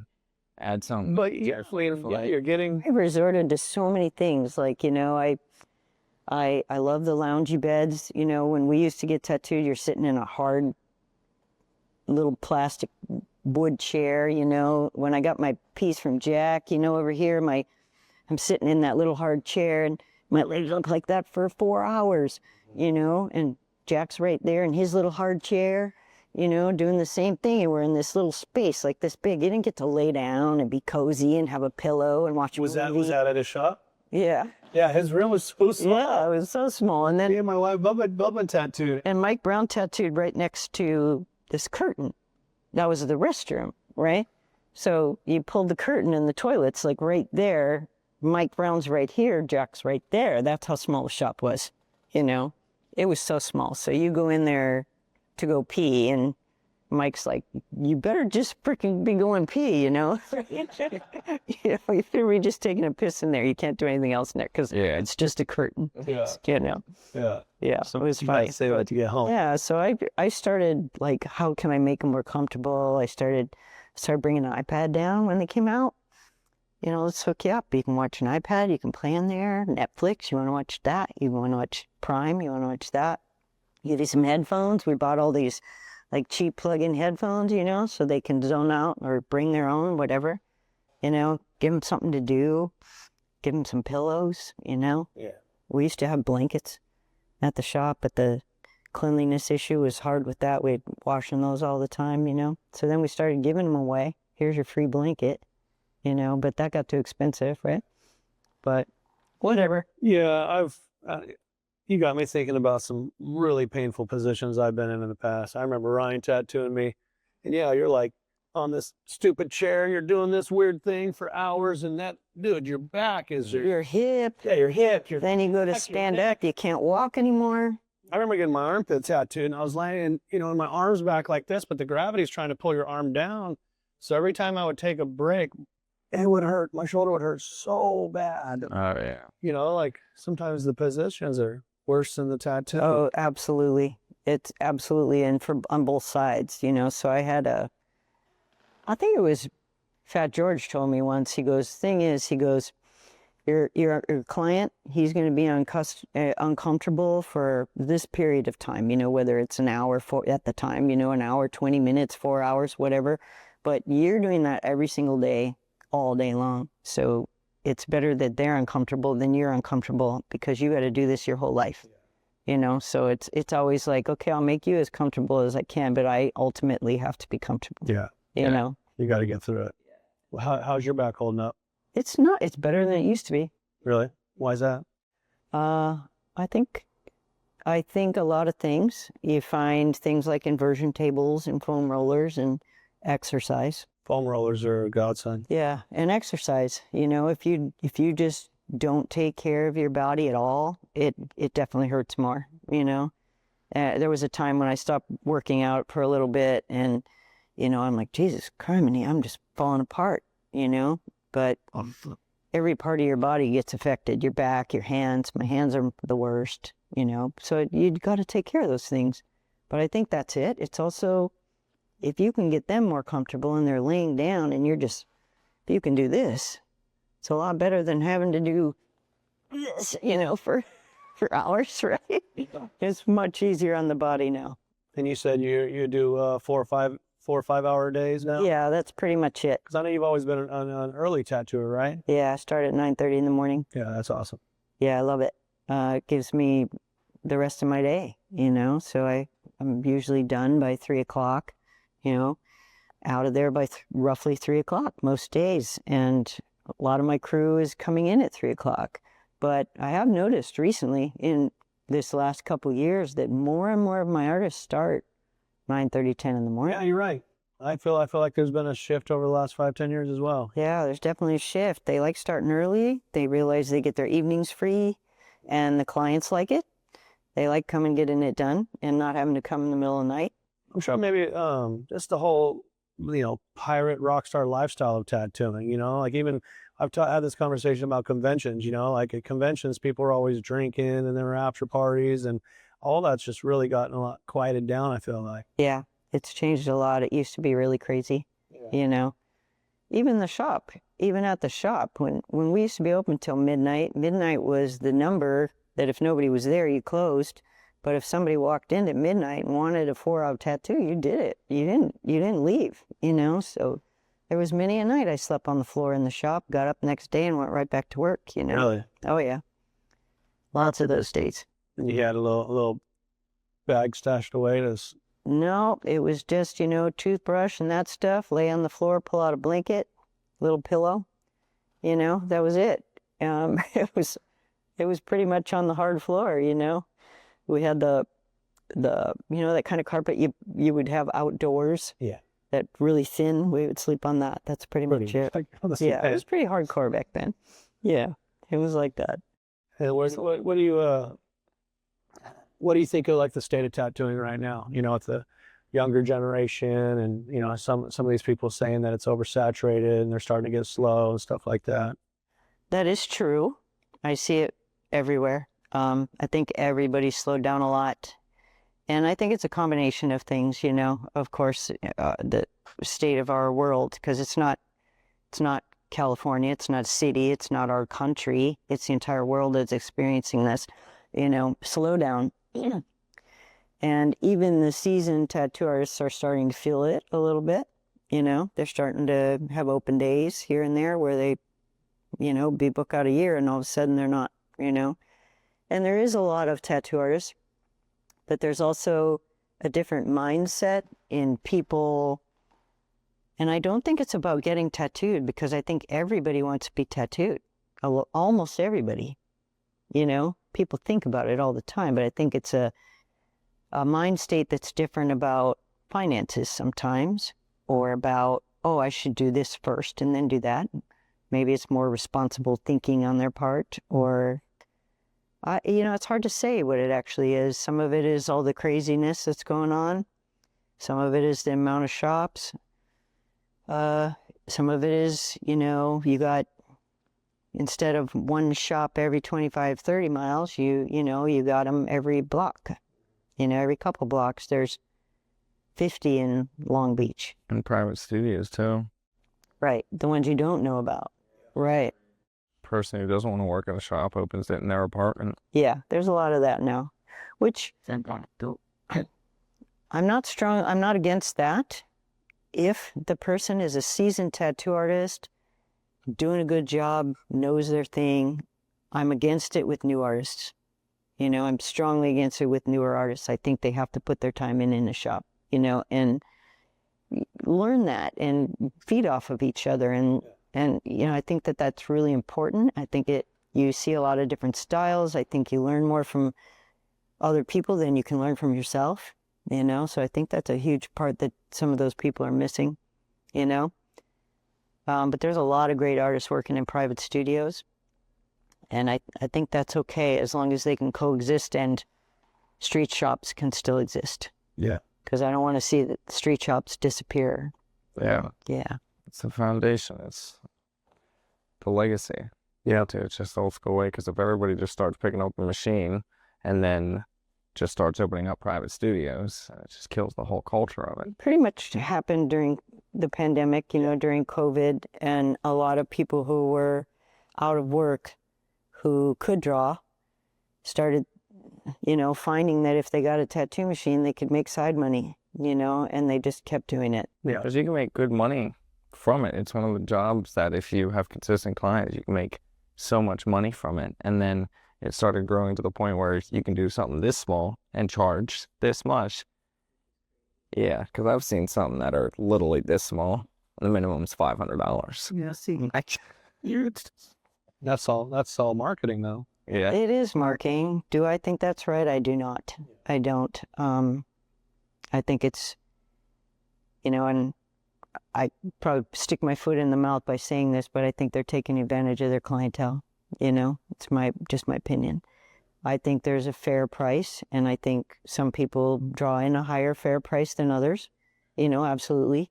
You know, depending on their talent level and things of that nature, how long they've been tattooing, all of that. But I think I don't know the line, but I know some people pass it. Yeah, because you said even there hasn't been much of a marginal difference since the 80s. It's stayed pretty consistent until this newer era where people are doing way smaller for so much more. So there's the outliers that are just really taking it to the next level. Exactly. Yeah. And it's true. If you compare shop hourly to shop hourly now compared to then, you know, how that's what, 40, how long ago is that? Gosh, you make me think now. I think our shop is 42 years old, something like that. So 40 plus years ago, what was the minimum wage pay at that time? You know, like, so when I was 15, I made $1.90 an hour, right? And that was minimum wage in 75. $1.90 an hour. So what is it now? It's only $7.25 in Pennsylvania. 15. $15 here, right? So it's only $7. So in all those years, so that's 50 years of growth, and it's only gone up from $1 to $7. Yeah. Yeah, You know? so it's doing that practically. Yeah, and that's what tattooing's saying, you know? So what they used to make in a shop per hourly was so much more than they were making at a regular job. But now it's not. You know, most tattoo artists they're not busy all the time either. So they're not, you know, you tell them you're making $150, $200 an hour, right? But how many hours are you actually working? Yeah. You know, they're not constantly working, most artists who are out there. So what's it leveling out to? Is it worth it for them to do it? Was it worth it for them to give up that job they had, you know? Because that'll weed out the new people as well, because they see it as lucrative and then they don't get the clientele. Yeah, eventually that will happen. Yeah, I do agree with that eventually that will happen. Because the passion needs to be there. You need to have the passion to have it as a long-term career. That's true. That's what I think some people think is going on right now, right? Like we're in this transitional period where there's going to be a lot of people getting weeded out. I mean, you're already seeing tattooers saying, I got to quit and closing my books, getting a job. Yeah, I've had a lot of well-known tattoo artists who own shops call me, and they're in the dilemma. Maybe they own 2 shops. What do I do? I can't keep them both running. I know you've been in this situation, Kari. What did you do? What's your advice? And I've had several people call me. What do I do? I'm at the end of my rope here, you know? So I give them my best advice, you know, and then they make their own decision and, you know, go from there. But it's happening a lot where people call me, probably because I've had so many shops, and I've been doing it a long time, so I've lost shops, I've opened shops. Yeah, you felt the pain of having to close a shop. Yeah, a lot. Yeah. That's unfortunately, that's how you learn. Yeah. Yeah. And then, you know, I know Dakota with Inked Abroad and myself. And then, of course, you involved with Tattoo Heritage Project. You know, like I feel like we're passionate about this, and we're trying to continue to tell the story and let these youngsters know about you know, the people that led the way. I felt like 10 years ago, or maybe even 12, felt like between 2010 and 2014, we were all doing a really good job at telling the history. And I felt like it kind of went away. Yeah, you're right. Because I think you know, a lot of the new kids just don't care about the history. You know, they just want to do the tattoo and they want to do modern the new way, and they don't really care so much. And not all of them, because I do get young people who come in and want to learn and want to hear about it, you know, but the majority of them, I don't think it crosses their mind that it doesn't matter, you know. They don't think that they're here because of them. They don't have that mindset. Yeah, they see it more as like, you know, grumpy gatekeepers or something. Yeah. Old grandpas, you know, they don't want to hear anything about it, you know.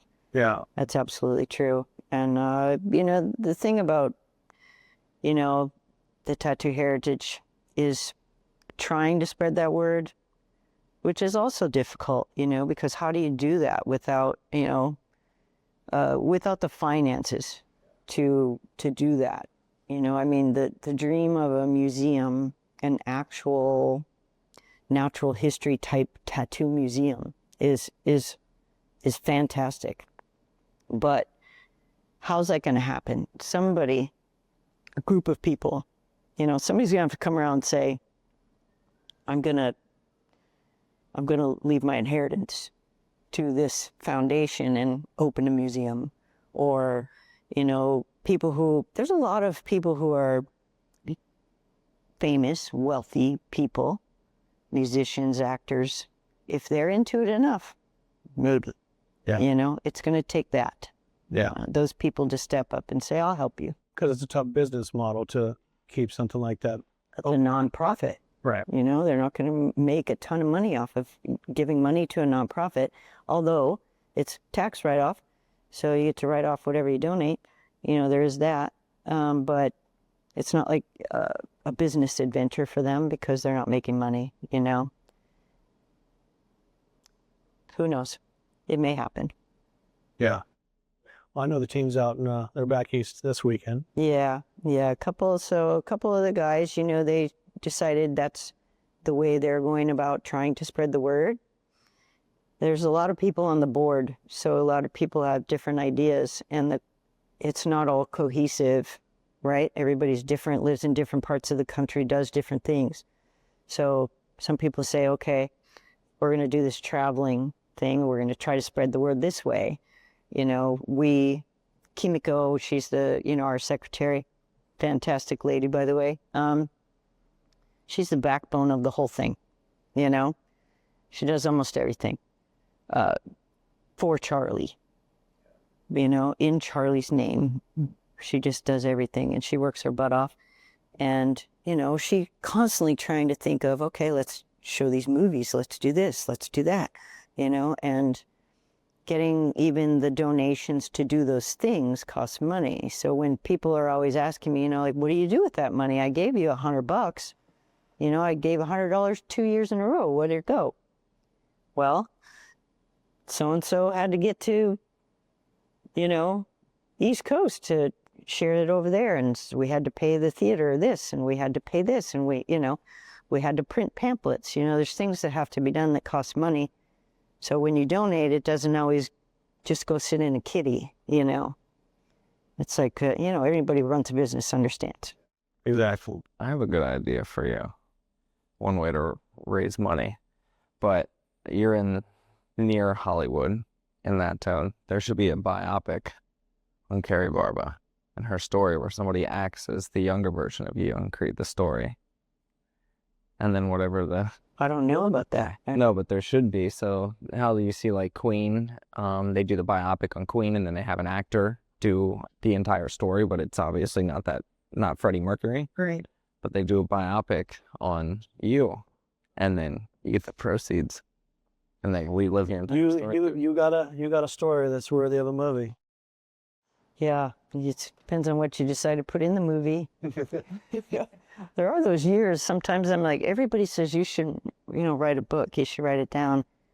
And I'm like, well, some of that stuff I don't know. I don't know if I could tell the whole stories, I don't know if I could, I'd like to, but, you don't want to hurt anybody, you don't want to hurt anybody's feelings, I don't want people thinking differently or badly about certain years of my life, But I guess we all had those years of our lives, right? Didn't we? Yep. Maybe not him. I got a couple crazy years. Probably not. Couple crazy years. Yeah. Couple crazy years. He's the youngster of the bunch. Yeah, it'd be fun. It would be fun. I have been doing it a long time and longer than most, but not as long as some. Enjoyed the ride? Yeah. Yeah, sure. There's been bumps, I can't say that there hasn't been a couple of times in my career where I almost threw in the towel. I was like, I'm done with this. Shit, I can't do it anymore. It wears on you, right? And I almost did that. And then, so I cut my schedule way down, is what I did for a little while. I went down to like working 2 days, for like a year. And that helped a lot. And then I spring back, I work 5 days a week right now. I just work shorter days. So I work 4 or 5 hours a day in the shop, like 9:30 to 3, like I said. But, emails and all of that is aside from that, But actual tattooing, that's what I do. It helps my body. Well, plus all your employees. Yeah. Yeah. We have a lot of people at the shop right now. Just got a couple new artists in too, but I think we're housing 13 tattoo artists right now. Your friend? It would be. But, I frequently see the same people most of the time.